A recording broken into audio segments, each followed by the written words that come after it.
The British philosopher John Stuart Mill believed that the degree to which an individual deviates from societal norms and conventions is linked to their level of genius. In other words, the more different a person is, the more likely they are to be a genius. While it may be difficult to prove his point, some of the most brilliant and influential figures in history have been known for their eccentric behavior. A report published by the Russian website FB.ru, written by Daria Dar, highlighted a number of the most eccentric figures in history. At the top of the list was the famous American businesswoman Hetty Green, who lived in the 19th century. Extreme frugality. Hedy Green was considered an eccentric woman, known for being mean-spirited and greedy, yet she amassed a vast fortune due to her rare business acumen.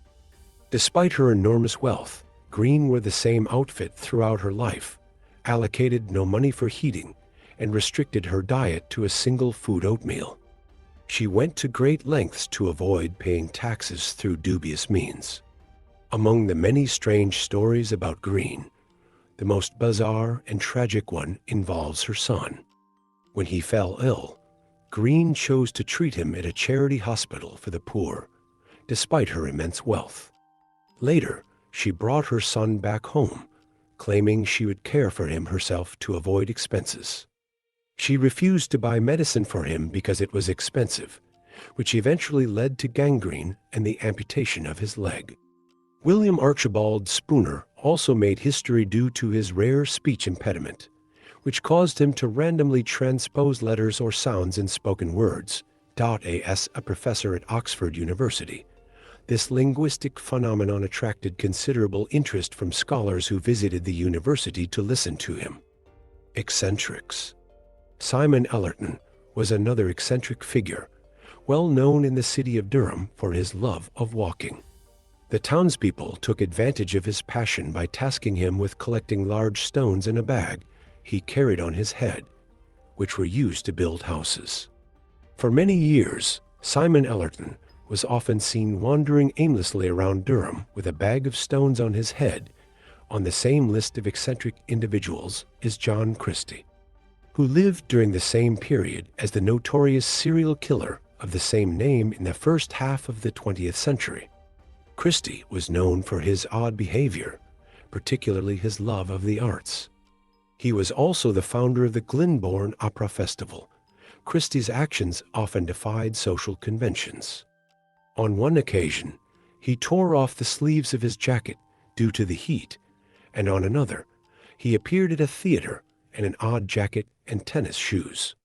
However, aristocrats became accustomed to Christie's strange behavior, as he often appeared in public wearing short trousers similar to those worn by Bavarians in the 19th century. Clothing and practices.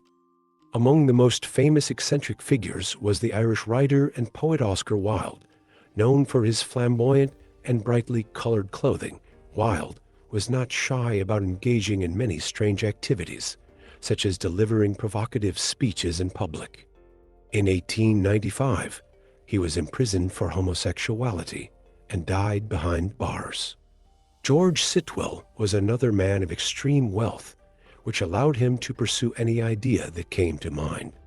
Sitwell had a deep passion for gardening and once attempted to eliminate annoying wasps with firearms. Despite not being stingy, Sitwell was sometimes hesitant to spend money, even refusing to pay his wife's debts, which led to her spending several months in prison. One of the most bizarre things Sitwell did was to paint his cows blue and white. Tea with a giraffe. Also on the list was Gerald Wilson, who belonged to an old, wealthy family and was a creative individual, having written many novels, painted, and played music. Wilson was fond of driving around the city in his car and enjoyed having tea in the evening with a giraffe that lived in his mansion. British geologist William Buckland was known for his deep love of animals, which led him to turn his house into a sanctuary for various species. The immensely wealthy Francis Egerton was known for his eccentricity, in addition to hosting magnificent evening parties. His guests were usually dressed in the latest fashionable attire, Jemmy Hurst was fortunate enough to receive an invitation from the king, but preferred to spend his time indulging in his favorite hobby, training hunting animals to drink tea with him. Remarkably, Hurst didn't hunt with dogs, as was customary, but with pigs.